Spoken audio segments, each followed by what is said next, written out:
My name is Raul Donato. Everybody calls me Ray. I'm the Philippine Honorary Consul General in Atlanta, Georgia. We are here today to welcome and greet Miss Natalie Uy, who is here training for the Tokyo Olympic Games in Japan in July of 2021. The Filipino community here in Atlanta are pleased that we have a Philippine representative who hopefully will qualify for that Olympic Games in Japan. Natalie's right here, and we are, of course, in a pandemic, so we're trying to follow the COVID rules. So we have a social or physical distancing in here. Natalie, how are you? Welcome to Atlanta, Hello, Georgia. Ray. Thank you so much for having me. Good. I'm doing well. Wonderful. I wanted to, first of all, I wanted to welcome you in behalf of the Filipino community of Georgia, and of course, Ambassador Romualdez, who's based in Washington, D.C. He is the Philippine ambassador to the United States. For you to be here in Georgia, which, by the way, as you can see, I'm wearing the official shirt of the 1996 Olympic Games. As you know, we had Onyok Velasco, who was the silver medalist boxing of the Philippine representative here about 24 years ago. Yes. So we had about 14 or 15 athletes that came here to the Philippines and from the Philippines to compete in the Atlanta Olympic Games. And former Ambassador Andrew Young and of course Billy Payne, the chairman of the Olympic Games, we were all together.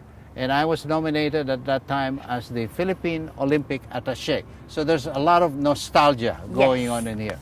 Welcome. Thank you. And you know, we are so happy that you're here. We have one representative from the Philippines, and that's good enough for us.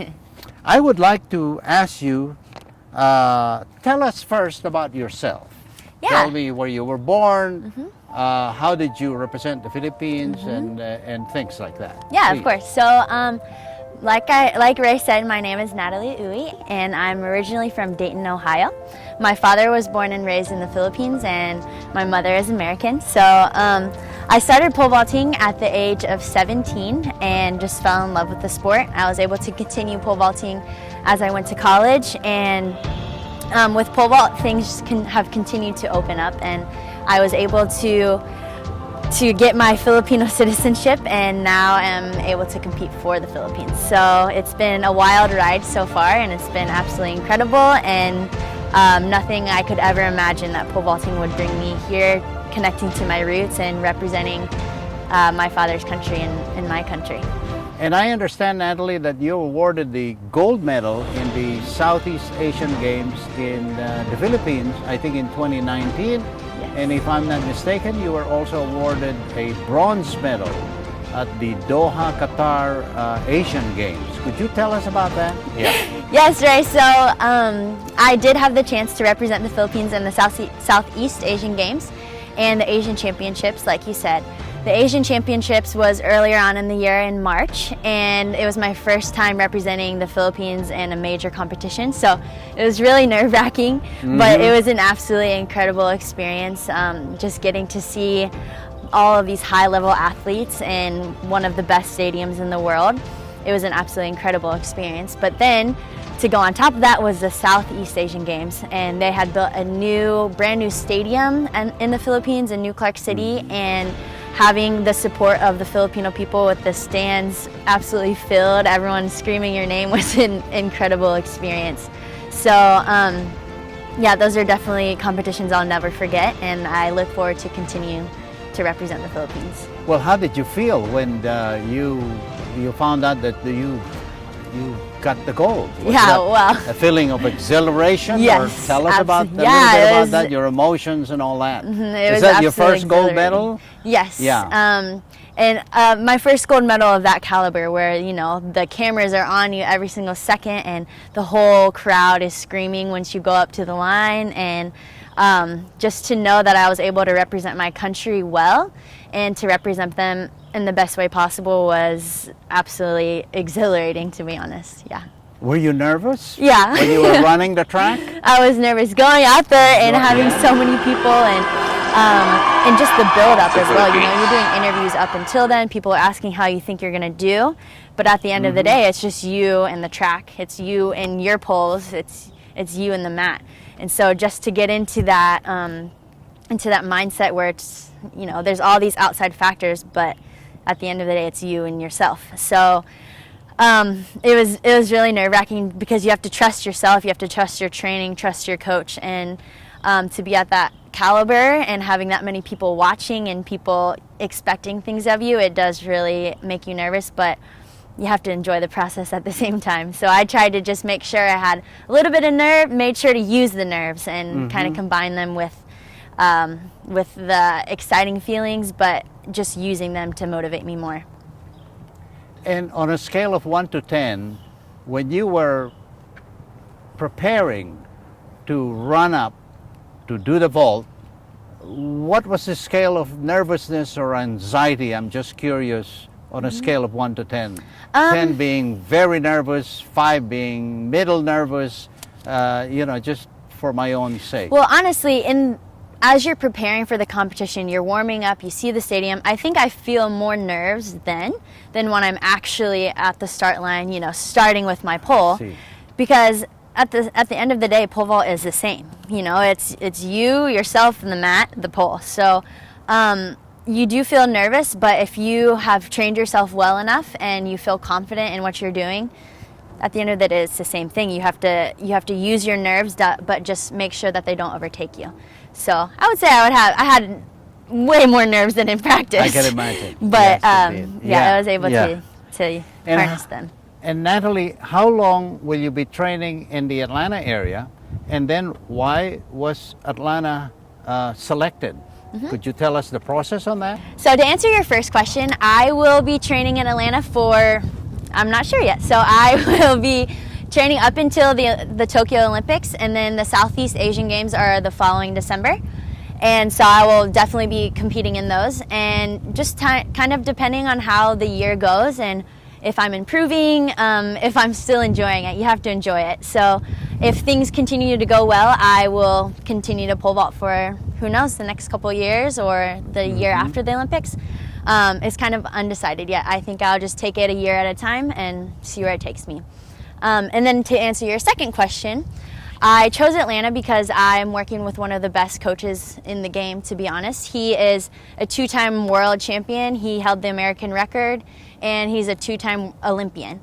His name is Brad Walker, and there are 5-6 of us in the group now that are training, and 4 other girls who are all absolutely incredible athletes. I'm actually living with the #1 ranked pole vaulter in the US and in the world right now.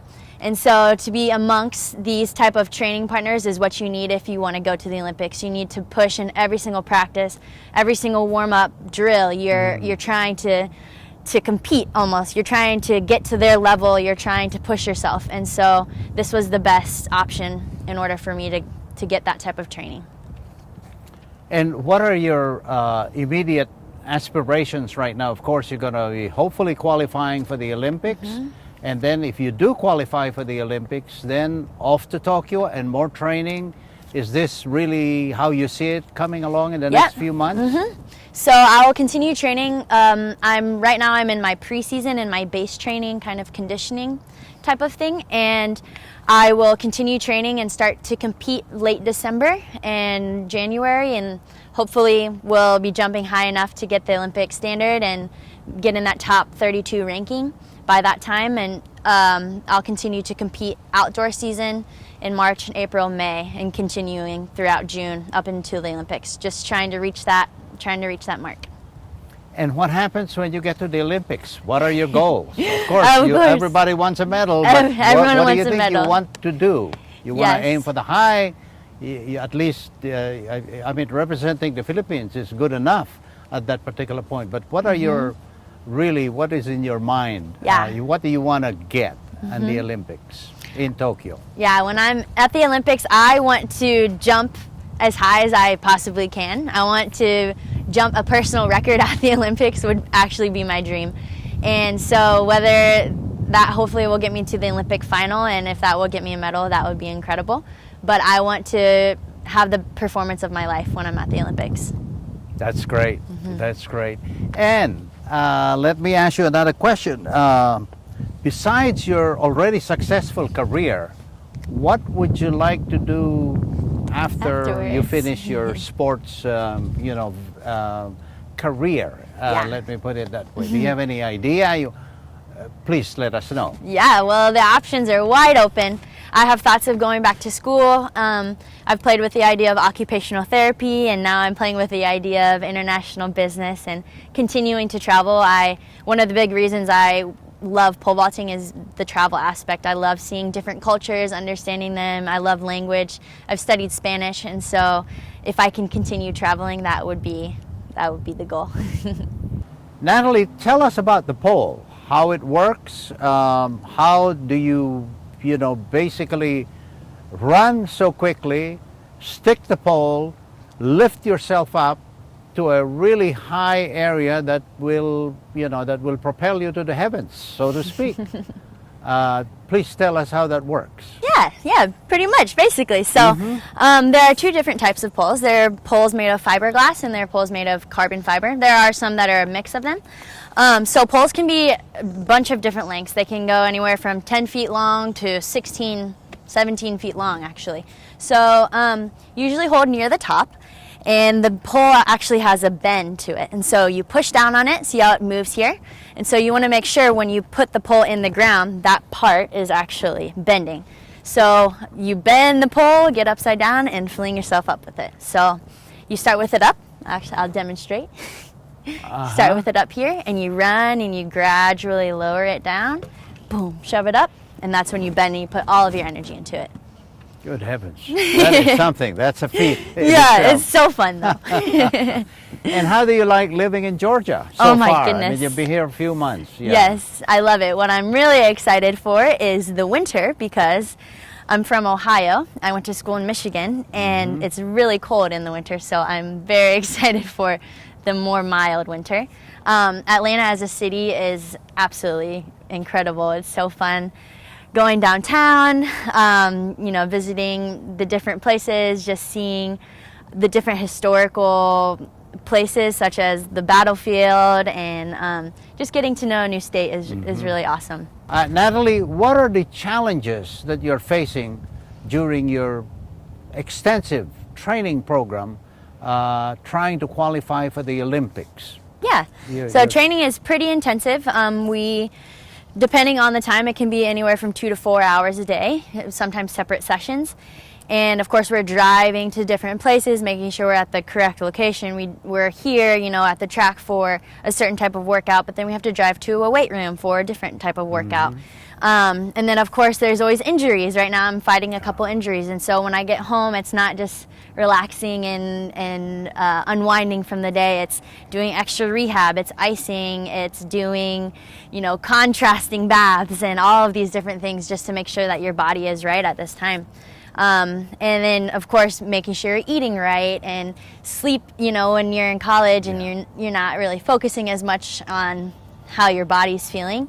It's a little bit different, but now, if you're not sleeping, your workout it's not going to be good the next day. So making sure that you're getting into a routine for sleep, making sure you're relaxed. It's really thinking of your body as your money maker at this point.